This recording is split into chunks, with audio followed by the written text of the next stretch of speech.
So these are the 6138 7000 model slide rule calculator. I really like them. I think they're one of my top favorite Seiko watches, just period.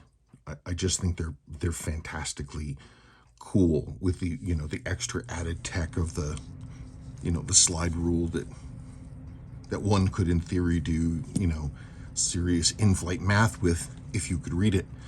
Someone on the forums somewhere many years ago said that he asked his brother, who was a pilot, military pilot, you know, what kind of watches they wore when they were in the cockpit. And the guy laughed and said, if I have to rely on my wristwatch, I'd better be on the ground, which makes sense. But still, they're cool. This model, for a fact, these were sold on board aircraft carriers. I knew one guy, he was a customer of mine, and he had three. He bought all three of them as, I think he was an F4 Phantom driver, but I'm not 100% sure, but he was out there. He had a you know, funny story about one of these. He had I guess a dirt, you know, strip by his house up in Montana or somewhere, so he could take off this plane and come back. And he was at some point taking off, and he had his hand out the window, and he was wearing one of these, and it vanished, fell off his wrist. They looked for 6 hours or something, a few hours. They didn't find it. The following year, the guy's son was messing around, poking around at the end of the runway. There it was. He said he picked it up, gave it a shake, and started running, and he just put it back on. So that's cool. That's cool. Now, these watches are sort of a specialty derivation of the 6138001X Yachtman. Seiko didn't name it the Yachtman. It was named that in an advertisement from some other company. But the name has stuck, though sometimes people call them UFO. Oops. I think a lot of times people call them UFO. But that's where the case design came from, right there. So what we got here, ladies and gentlemen, we have three watches. One is bone stock. I mean, it's cleaned up, but it's stock. One is all original parts for the most part. It's sort of a built-up piece that I restored from part of a wreck, and then with some other work with Jonathan Koch and all this other stuff. And the last one is one of the fakes. They're not. I don't understand how they can be complete fakes, but I think they are. I think even the cases were faked. I don't know how that could be true, but you know, that's what I've heard. I'm not going to make you wait. I kind of switched them around, but here it is. It's in the order. Bone stock. Well, I mean, stock correct. It's original to itself, right down to the original blue tinted cursor ring. That's the original loom. That's the original bidirectional smoothly turning slide rule. I love this watch. It's beautiful. I've only had it for maybe a week. That's the original loom. It's just so clean, and it has just a little bit of wear, but not too much. What a beautiful watch. I'm so proud to own this thing. God, it's pretty. It really is. Okay, and you got your next one. This one has a long and fabled history involving Jonathan Koch. Every time I tell this story, though, Saul Brooke tells me I'm wrong. Any case, but I serviced this. I didn't build this. I serviced this and put it back together, including this is a new old stock sliding bezel. That's genuine Seiko. And you can see what they looked like when they were new. Get my hands out of the way. This one, I painted those hands because they were super faded out. I don't like that job I did. I'm going to redo that. Also, this is the correct crystal. They're hell on wheels to find. 300T28ANS. They are hell on wheels to find. As a consequence, this is the first time I've seen a slide rule with this brand new original crystal in it, the correct one. It doesn't lens around the edge because it's flat. It's double flat, under and over. It doesn't distort the face at all. It looks really nice. This is just a crystal that I found, but it's double domed. So you're getting this magnifying lensing effect, and it makes the dial look smaller. So I'm going to go back into this one, and I'm going to refit a flatter crystal, or, I don't know. We'll see. Lastly,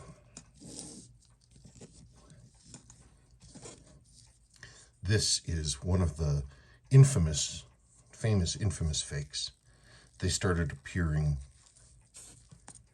These started coming out, I'm guessing 10, 12 years ago. It was sort of a big stink because a couple of guys, because these were seriously, these were hot collectible around then. It's one of the models everybody wanted, and their prices were really high. And so, I mean, one of the guys, he got these and he was really proud of the ones in his collection. And then it turns out that it wasn't real. It wasn't original, that it was a mix or completely of new made parts. I'm not sure. But this is one of them. It's hard to tell. It really, really is. They did. Look at that. Look at the insert compared to this one.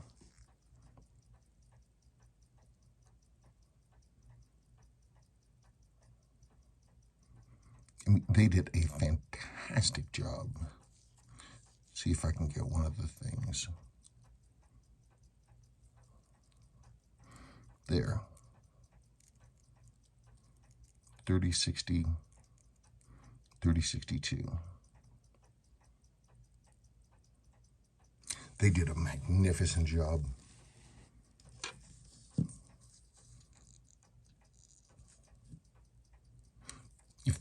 If the ring knurling was sharper,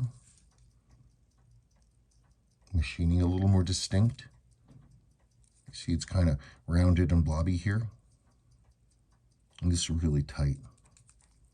There's really no one that can match Seiko for casework, but that's really, really good. So there are two big tells.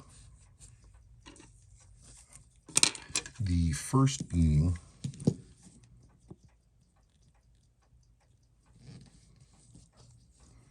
let's look at the bone stock here.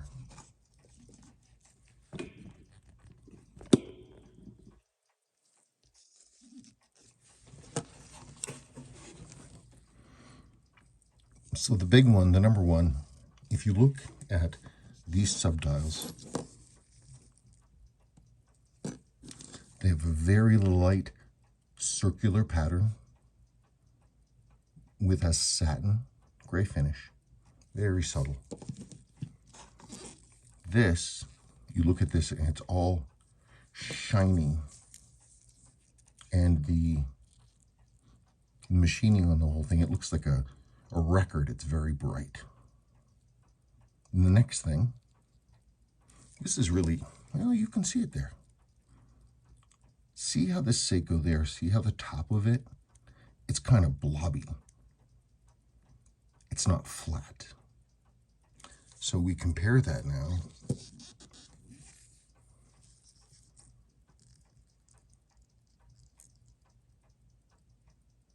See, totally knife edged.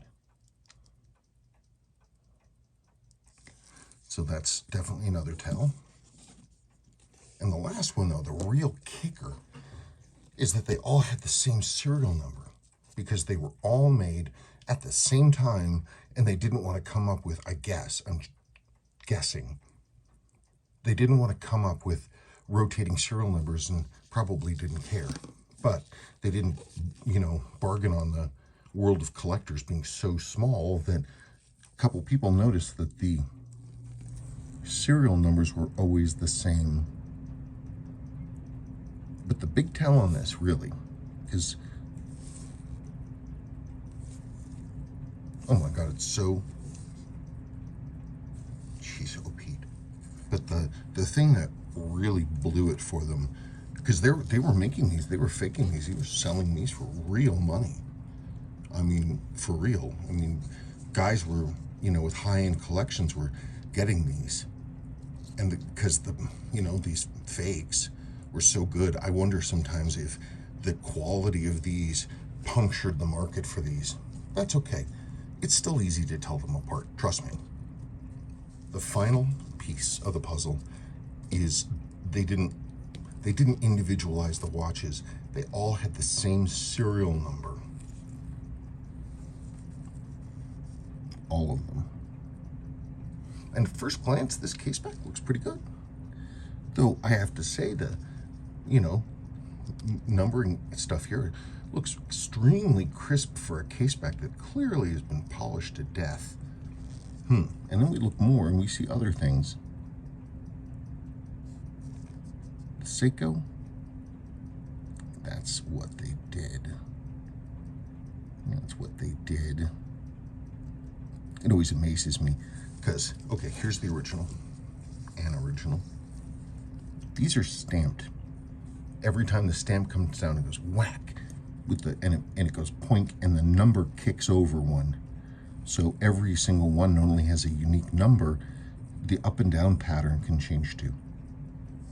This is clearly original. You can see it was all stamped in, and so the edges of the letters and numbers are standing a little proud of the surface. This, on the other hand, is etched. It probably, if I had to guess, laser etched, and just burned into the surface. It's pretty amazing the effort that they went through to make these as good as they did. I mean,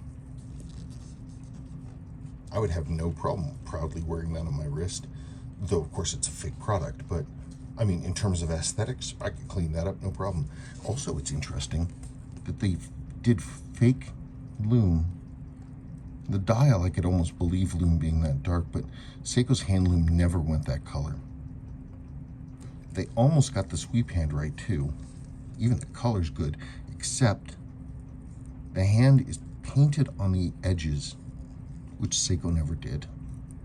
Also, see in the middle of the sweep hand, that's the raised boss from, hang on a second. That's the raised boss from the hand tube. So it looks good except for those two things. Again, we can compare here. See, there's no boss. It's just flat, and the edges are not painted. Seiko's machining and production was extremely super precise. I do wonder about this though. This is to re-engineer all this stuff, somebody deserves an award. I mean, you want to talk about a faithful reproduction. Holy cow. Seiko's never done anything this good. Never. They've never done anything this good. And if they did, as a reissue, if they made something like this, they'd be asking $3,500 for it. If they could do this. Of course they could do this. Some company did a limited run of these things to make some money. They probably did it out the back of a shed, or maybe they did it out of the back of a building. But look at the quality. It's all stainless steel. The parts exchange. It uses a genuine 6138 movement. With a few tweaks, this could, well, the dial, I mean, you could satin those and they'd certainly look better. You'd have to satin those and then swap out the logo with the genuine Seiko one. There ain't nothing you can do about the Caseback. Not a thing. But maybe that's a good thing. It'll never pass for real. Boy, but they did a good job. They did a good job. You know? they're fakers, but hey, my hat off to them.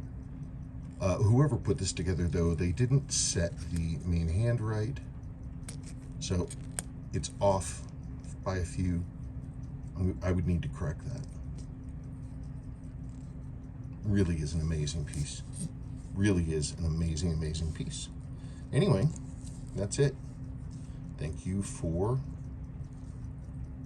watching.